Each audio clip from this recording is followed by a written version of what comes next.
So in a previous video, while using my lawnmower, when I went to engage the blades began to spin and then stopped, just like that. And it turns out that it's the cable that was the issue, and it simply just broke.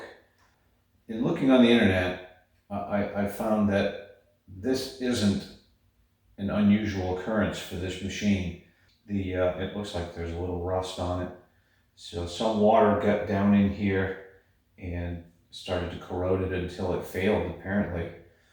I don't know if this, could this cable be made a little bit different? Maybe it's not the cable itself, but the design of the casing that the cable rides in. This little chute looks like it's just a moisture catcher.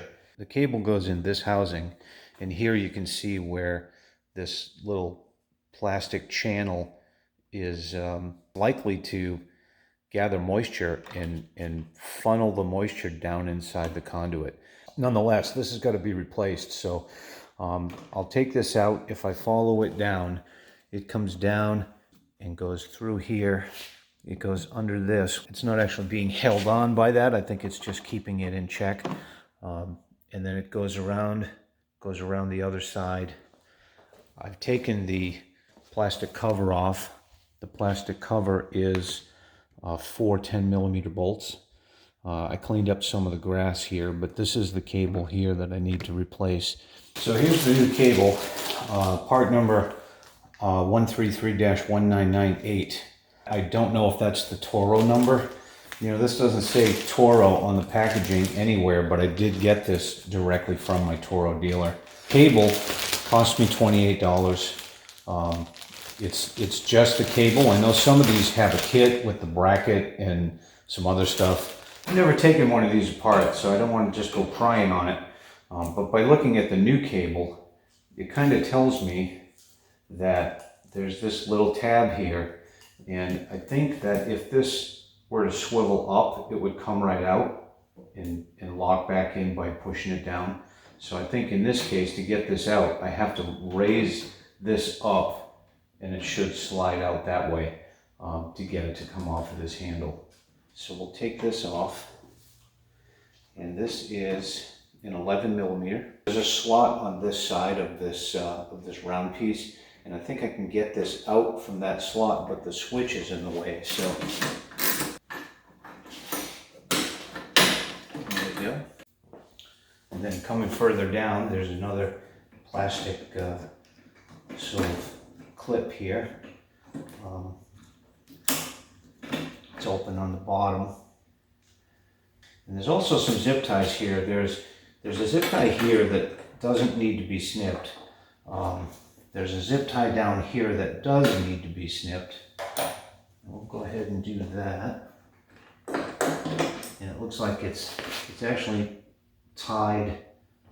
It actually tied the cables right to this metal bracket. So I'll have to remember that when I put this back together. Now here's that top part. So by lifting this cable, by twisting it upward, this little notch right here comes out of the plastic on the handle, and it slides right out. So there's no prying, there's not even any tools, although I will need a tool to get this little pail nut off. So now this center bracket needs to come off. It's just keeping the cable contained, but it does need to come out of the way. And that is 10mm. That works. It's a little tough to see in there, but this is the cable that comes from the handle, and it goes to this tie down here, which is a 10mm probably. This nut is actually not a 10mm, it's 3/8. Go figure. So with this loose, cable's out, and then actually I could, because the cable's broke, I can pull the conduit right off the actual cable part. The spring on the end of the cable actually hooks on to a piece of steel. There's kind of a metal hook in there. It's not a great angle, but you can kind of see it right. You can see it right here. The hook on the spring hooks onto this little U-shaped piece of steel. And I'm going to see if I can unhook. If I can unhook the spring off of there without too much fuss.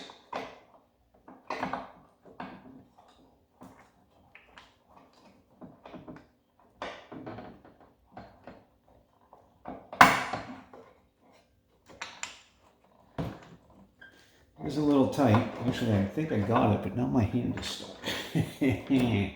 Come on, there we go. So I've unhooked it. There's the here's the hook. It actually hooks on here. All right, so it's easier for me to show you with the unit tipped up. You can see it's a little tricky to get to though, but I haven't taken anything apart, and I probably won't. I think I can get to it. I've got the spring snaked into where it's supposed to come through in the front, and I can do this without bumping the camera. Here's the spring, there's the hook, and it has to hook to this piece right here, which it's kind of open way up on the top, but I don't know that you can get the spring open in there. Let's see what I can come up with here. So here's the piece it has to hook to, which is right here. And to do it,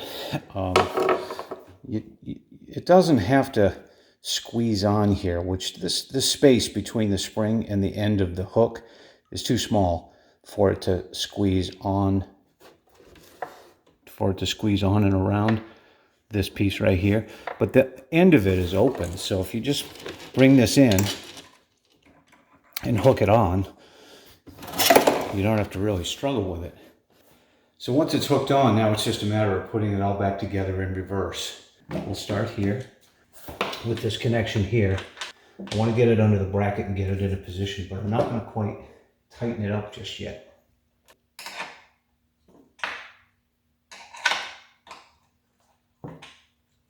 So I can still move that if need be. I don't want to squeeze it down just yet. And it will go under this bracket.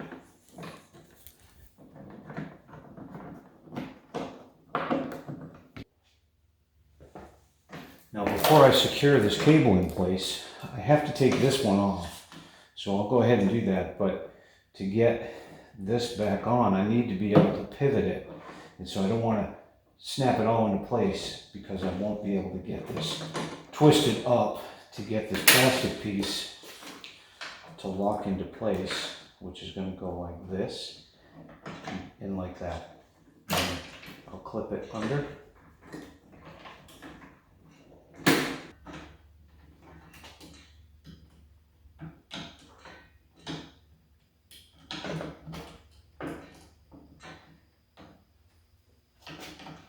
Come on, you little bugger.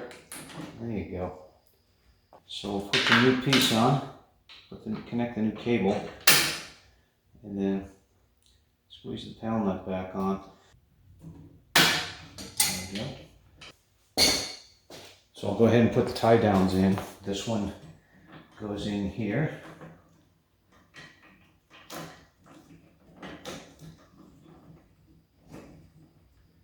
Not much to that one.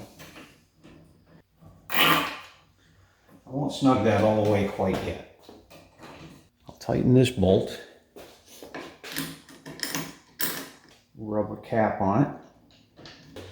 So for the adjustment, I probably want to leave this down. I don't want to pull this up quite yet.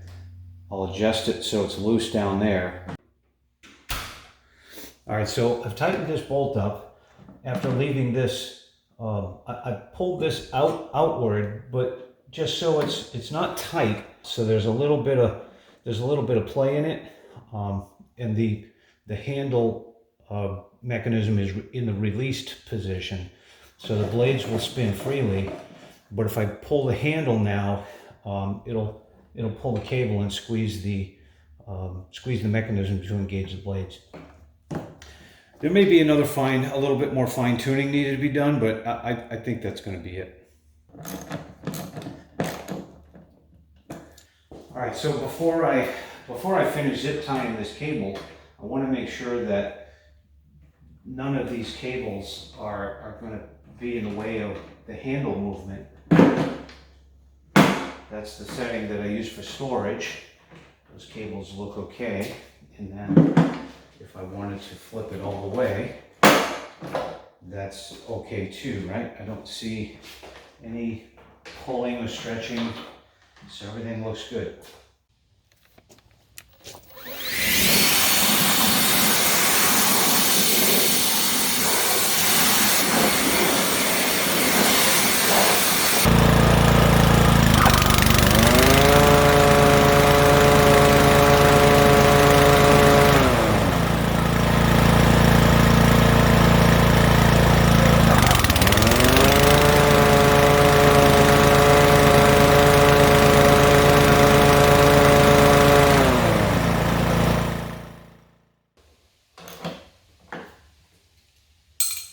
Four 10mm bolts hold the plastic cover on, and it's a done deal.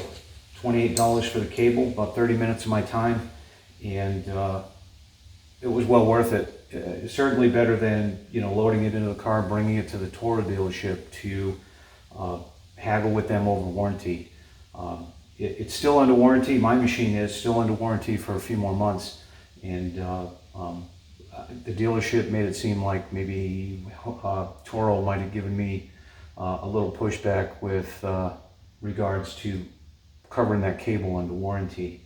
I don't know if they would have been receptive or not. I like to think they would have. I've always had good luck with them in dealing with them when I have any issues with this. But it's only been one time I had a transmission issue, and they were pleasant to deal with, and they took care of it right away. It's done, and I'm ready to get out and mow. I appreciate you checking it out. We'll see you next time.